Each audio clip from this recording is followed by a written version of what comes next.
What if the person you've passed in the hallway was someone you've loved in your life and you don't remember?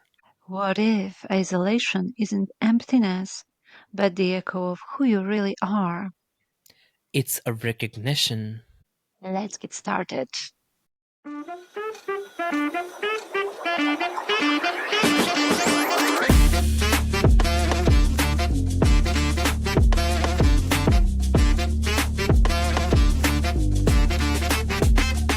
Heads up, audio adventurers!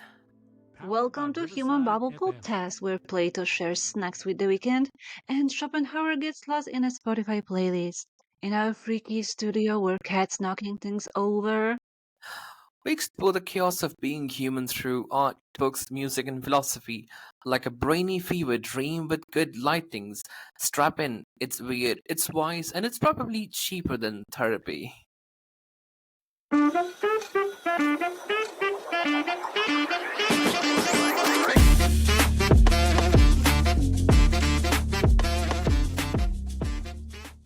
Yeah, so Darkster, here we are, episode 10th. 10 already?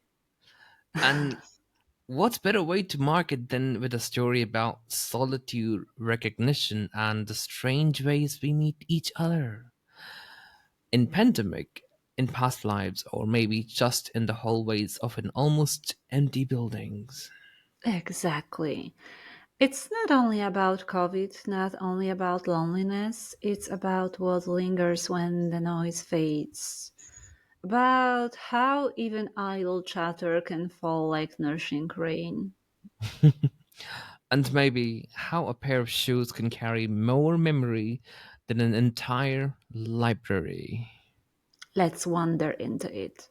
Overview, Go Nessie. ahead. Have you ever have you ever considered like a scenario where you have just leave your house to live in a different place with so many hopes and so many dreams, and suddenly you realize that you might be stuck in place for a very long time because the virus hits this place, and the virus is COVID-19, and you just really start to realize that this place is getting emptied very quickly, and there's literally like you don't see a lot of people there. So there you met Mm-hmm. someone, and that someone, you feel like you've known that person from the past life. Let's find it out. Yeah, let's So go. Mm-hmm. yeah, let's go. Right. So our narrator is a black woman. She's fantastically shy, yet profoundly observant. She's how like that's how she's like describe her. That's how she's like to describe herself. Like fantastically shy. She moves into a Washington Heights apartment on the sixth floor, and one bedroom, just like a simple compact bedroom, and it's heaven for her. She Mm-hmm. arrives just before the pandemic shuts everything down. So she watches her world shrink, neighbors vanishing, some to like second homes fleeing from the place, and other in the hospital 12 blocks away, and she never sees them again. She left in a near Mm-hmm. abandoned place until she meets Mirtha. Yeah, I like what you said. Fantastically shy. A woman, shy, a little insular, dwelling more inside than outside. She sets the tone right away. I am a black woman, and people act surprised when they discover some of us can be awkward too. That sentence is both funny and sharp because it punctures the myth we carry, these lazy stereotypes that decide for us who people are supposed to be. It reminds us Yep. how false first impression can be, and how Hmm. heavy the weight of other people's expectations is. But you said that our character meets Myrta. Yes. Of course, this now Nasi, like Mirtha is a Cuban pianist. She's Mm-hmm. bold, eccentric, and emotionally open. Our unnamed narrator is reserved. Please note that down for listeners. There is no such name that is given to a narrator, so we name her as unnamed. She's Mm-hmm. cautious and afraid, and afraid of vulnerability, basically. But eventually, she gives in. They become friends, Mm-hmm. talking for hours, going for shopping together. The narrator is even kind enough to share the toilet papers which her father gave her. I mean, okay, Yeah, I listen, remember that time. Yeah. yeah. I Like mean, listen, toilet paper as a gold. yeah. And like in the PDF, it's like this specific part is given in this the specific part is given to a page. Like there's nothing else in the page. Yeah, It's I written remember. Yeah. in big fonts. Mm-hmm. But tragedy strikes, after some time because of the COVID-19. Mirtha passes away, Rope. and Yeah. she leaves behind her piano key, Oxford. Inside them, there was a note for our narrator, which Andres got it when he went inside of Mirtha's house after knocking a lot of times. That note said, "Give them back when you see me again. Wow. Give them back when you see me again." I say, gosh. Mm-hmm. It's this note clearly is a haunting gesture, a whisper of hope, memory, and reincarnation. The story doesn't shout, it whispers. It's about people who stayed behind, the ones who didn't flee to second homes. It's about abandonment, grief, and quiet ways we desperately try to hold onto each other, like when everything's falling apart. So that's my perception and my overview, we could say, about this short story. And Mm-hmm. I'd like to know yours. And before that, I'd like to inform our listeners that this story's link will be provided to you in the description. Go over to you, Nessie. Yeah. Go ahead. So yeah, that's interesting, being in an empty house or an empty apartment. But first, she wants to live in own small space, which suddenly became gigantically abandoned building. But she Yeah. likes her solitude, as you said. She prefers the quiet of her own company. Yet the caring, slightly intrusive questions from her parents about her life, her plans, her future drag her Hmm. back into that teenage sulk. She Wow. becomes And she grouchy. admits yeah, that's why they make me a grouchy teen again. And there is something important, of course. COVID for her was not the worst disaster, not the ultimate tragedy. Yes, yes, yes, yes. She knows. Other died. She knows that. She sees the ominous V mark on apartment doors and understands its gravity. But, Dorster, for her, it also became a strange moment of recognition, of seeing herself more clearly. And what she begins to realize in this, we create bonds in unexpected places. Yeah, that's true. Sometimes a random conversation, yeah, even a bit of small talk becomes the spark that shifts something inside us, a thought, a perspective, even the courage to try something new. Of course, yeah, of course, not everything in life can be rewritten as Camus wrote in The Stranger, life is life just Hmm. one. And you cannot have another life. It's like absurd to have another life. You just live this life and this only one. Yep. And that sentence, yeah, that sentence thinks there is no second draw. But still, the narrator, who insists she's not sociable, admits to something disarming. Some people Hmm. criticize chatty folks, but her chatter fell upon me like a nourishing rain. And that is the paradox. Sometimes we think um, that something irritates us, and then it's exactly what sustains us. Yeah. So, in this quiet devastation of COVID, she finds out that chatter, even idle, endless chatter, can feel like lifeblood.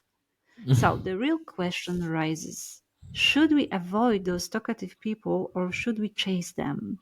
Because maybe, just maybe, their words are not noise at all, but the sound of life knocking at our door. And okay, that was my Mm-hmm. overview. Mm-hmm. But what struck me is a thing and amazing thing about past lives. And Mm-hmm. here comes another layer of interpretation to the title recognition, right? God, swear to God, Nasi, this story, it's really deep. Past life. Mm-hmm. Mm-hmm. Past life to me is something I believe in. Like, there's a strange comfort in believing we have lived before. That's our soul. That's our soul is perhaps a traveler, right? It wears Yeah. different bodies, speak different languages, but Nessie, it remembers love. It remembers loss. It remembers longing. It remembers the unfinished love that they have left in this planet, they've left on the earth before they left. So, to our listeners, I'd like to ask you something. Do you guys believe everything happens for a reason? That we just meet someone out of thousands of people in a moment when they look at you, or just like you hear their voices for the first time, or you hear them laughing. It's like your heart just stirs. It skips a beat. It feels like something older, like this Yeah, person. something older. Yeah, something ancient in you. Yep, yep, that's a feeling. Like this person so perfectly, and you get close to them in a blink of an eye. You don't even you just start talking to the person, and you just boom, you're close to that person. It's like yeah, we've experienced that thing as if so it's destined. I feel like as if we're playing along like puppets in the hands of the puppet master, and that puppet master is none other than Destiny. Yeah, and then we cannot believe in a blind fate, right? Mm-hmm. But yeah, exactly what you said. It's a hunting gesture. It took me aback as well. Mm. But Oh, this analogy to people as puppets in hands of the great creator, it reminds me of course, literary motive, the word as a theater. So according to it, our life is a scene and we actors play the role. Let me go with quote. please go ahead. Life is but a walking shadow, a poor player that struts and frets in hour upon the stage, and then is heard no more. It's a tale told by an idiot, full of sound and fairy, signifying nothing. Whoa, my Shakespeare, have we met in some other life? It's not only about spotting someone in the here and now, but about recognizing a soul that might have walked beside you in another life. Yeah. So Mirta Mm. knew it instantly. Yeah. Her very first question to our narrator was simple, disarming. Do you believe in past lives? So Yep. the narrator laughed of it at first, right? Ignore it. But time, as always, is a sculpture. And after hours spent in an abandoned building, a shelter for both abandoned bodies and abandoned souls, the question begins to glow.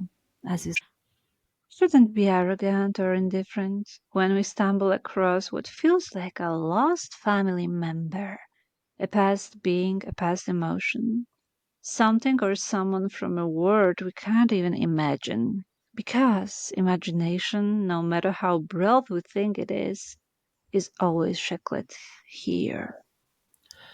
Yes, imagination plays its own role, Nessie.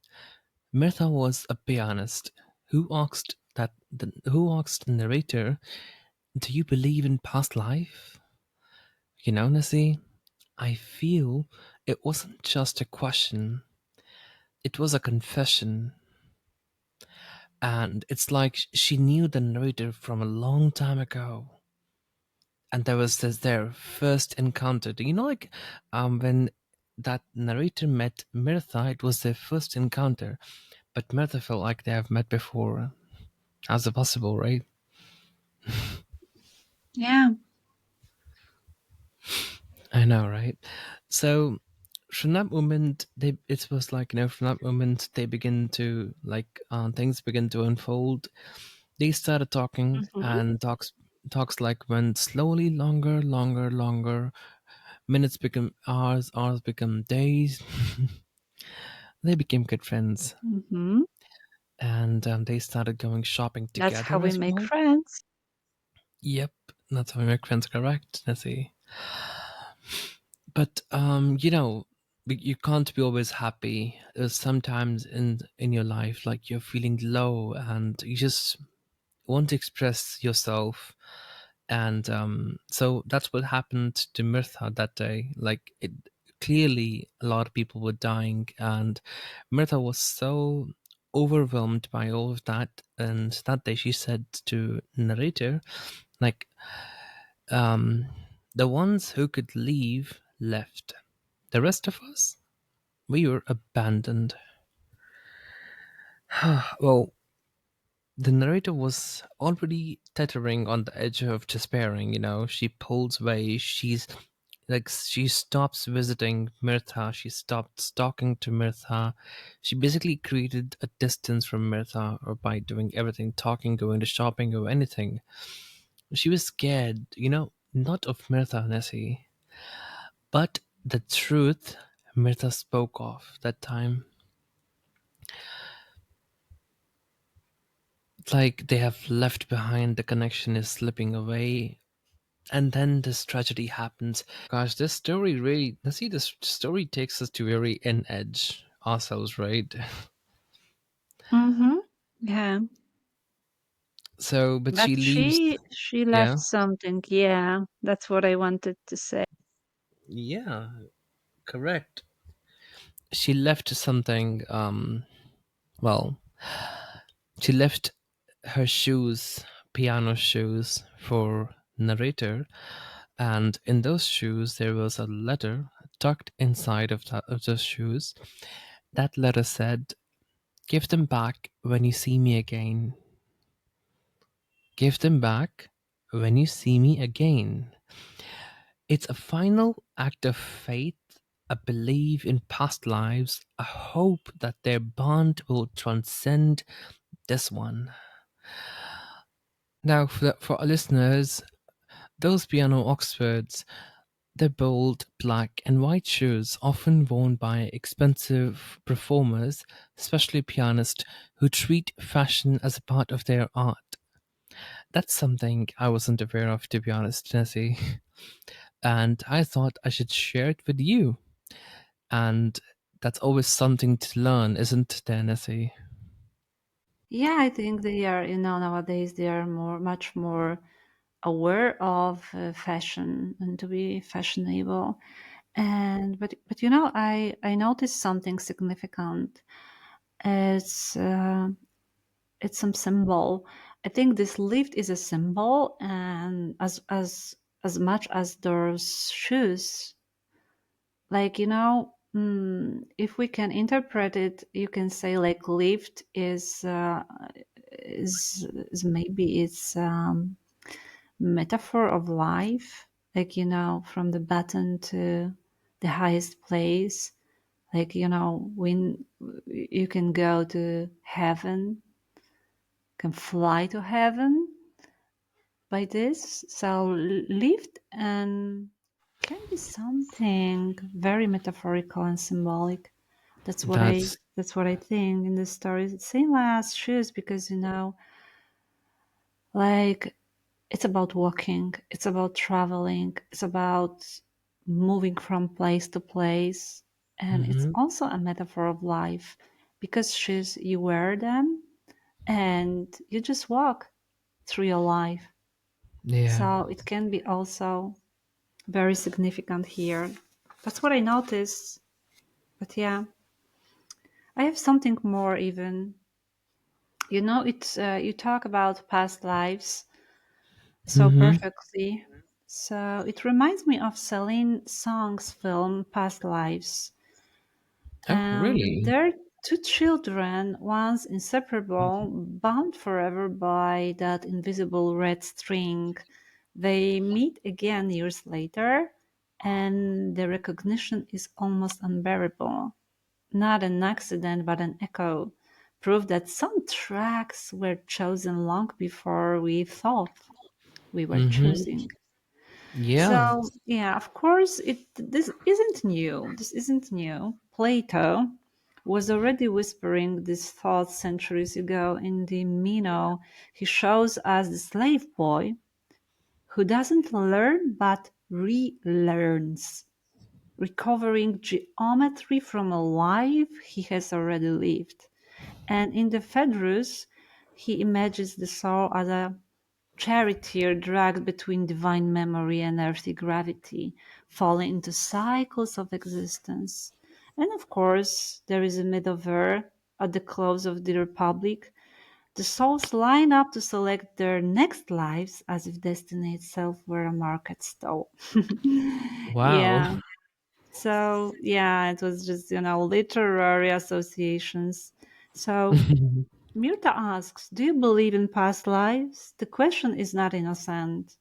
It carries the weight of myth, philosophy, cinema, and maybe our own hidden recognitions. True Right? that. I second that. Really. We have like another topic about isolation. Let's say. Mm-hmm. What do you think about Um, isolation? yeah. Isolation isn't just loneliness. It's a clarity when the world slows down. I'm sorry. We begin to hear ourselves. The noise fades away, and what's left is truth. Who we are, Mhm. what we fear, what we need. Like there is a saying: you can lie to everybody, but you cannot lie to yourself. Even if you Right? try. Even if you try to convince yourself, but deep down in your soul, in your heart, you know that is not true. This is not how you are. This is not what you are. So Hmm. sometimes I feel like the best person for a person is themselves, because if they look deep inside, they can see w- right and wrong. Anyways, so back to isolation, like it's like a detox for souls, Oh, yeah. for and as we all have experienced in COVID-19, it's like a detox. It was a big detox for nature itself. When Yeah, humans it was. pause, like the Mhm. earth exhales, the pollution drops. The rare animals wander into places they were never like chased from. Mhm. Silence becomes And yeah. sacred. Yeah, sacred, exactly. There was a lot of news back then, like rivers were clean and people were people were seeing animals like walking on the streets like that, just casually, which Because wasn't normal. I think they felt comfortable in quiet places because streets were empty. not crowded Uh, as always. So animals, they felt very, very, very good, like natural environment. Nessie, it was their home. We took their home. I know, I forgot about it. How could I? Oh my God. Yeah. It was their We home in the lost this first place. humble approach. Yeah, right. So, anyways, in recognitions, isolation strips away distraction. The narrator and Mirtha are left with nothing but each other. And in that stillness, something timeless emerges, a bond, a memory, a glimpse of who they truly are. Sometimes, like, it takes emptiness to see what's been full all along. Mm-hmm. Yeah. Yeah. Yeah, I have this feeling, since 2018, we have been living a next life. Sure, sure. Yeah. You can Hmm. repeat after Camus that life is one and cannot be rewritten, but something woke up anyway. Suddenly we Hmm. discovered we didn't have to leave the house to work, to shop, to speak with other people. We cursed the isolation. And then in that strange way of human beings, we grew fond of it. When we Yeah. were forced back into offices, schools, and the social economy of small talk, something in us felt inconvenient, right? Oh my God, it was Yeah, a mess, the believe life we had me. learned to live at home was more comfortable. And we are people, we love to be lazy. We love laziness. Nessie, And of course, I, mhm. imagine for the children that they were born in that period, or they just like they didn't live their time of school in the kindergartens or everything. They lost a lot of time, right? It had to be like around, I mean, 3 years old. It should be because your memory is, as far as I know, your memory can save some memories, right? Your mind can Mm-hmm. save some memories. Glimpse, yeah. So yeah, when you are 3 years old, that's what I think. Yeah, it must Mm. be surprising. We should maybe ask someone about that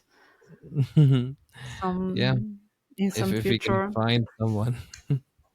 Yeah.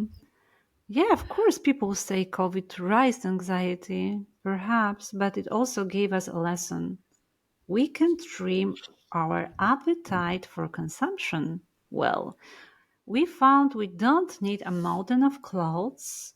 We can Hmm. cook humble, Hmm. healthy meals at home, and we can watch a film, read until our eyes blur, and find company in pages. Yes, I know. Fear was there always, but we learn how to look past it when necessary. Hmm. Of course, Camus keeps coming to mind. The plague. Orange citizens changed when the world turned strange. Someone prospers in disaster, someone else unravels, and both truths sit on the same street.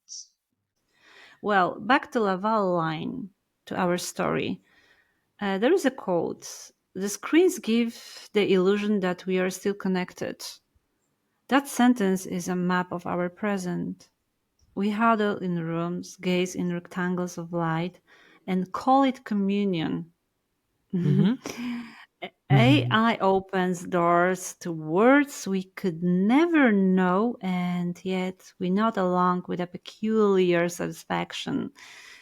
Just imagine, Darkstar, could conversation Yes. with an algorithm become addiction for those who are lonely? Ooh. Yeah, imagine Uh-huh. that. Mm-hmm. I ca You know? Yeah, go Yeah. ahead. Some people mold a digital companion to the shape of their needs. The machine tells them they are adored, accepted. And there is the chill. In a crowd, you fear being judged. With an algorithm, nobody judges. it only affirms. That can be consoling but also flattening. Motivation softens when there is no risk of disapproval. And what happens when acceptance is given unconditionally, even for the most extreme hypothetical transgression? Think of it Yeah. as an absurd thought experiment, not an endorsement. Wow. Mm-hmm. Mm-hmm. That's true. Well, that's true. So, yeah, we began to bond online, carefully curated, pixel perfect connections. Is that bond real? Or is there real life somewhere else, messy and inconvenient and undeniably human? Our feelings are real enough. They sting or suit exactly as they do in person. So, where then is the answer? So, Nasi, maybe that's the point. Recognition isn't just about spotting someone in the present. It's about recognizing ourselves too. Hmm, yes, and realizing that sometimes the most fragile bonds, the random talk, the piano shoes, the note left Hmm. behind, Hmm. outlived even the harshest silence. Past lives, pandemics, or just two neighbors by chance. It all comes down to the same question. What do we carry with us? And who carries us? Yeah, and maybe, dear listeners, the answer isn't final. Maybe it's just another beginning.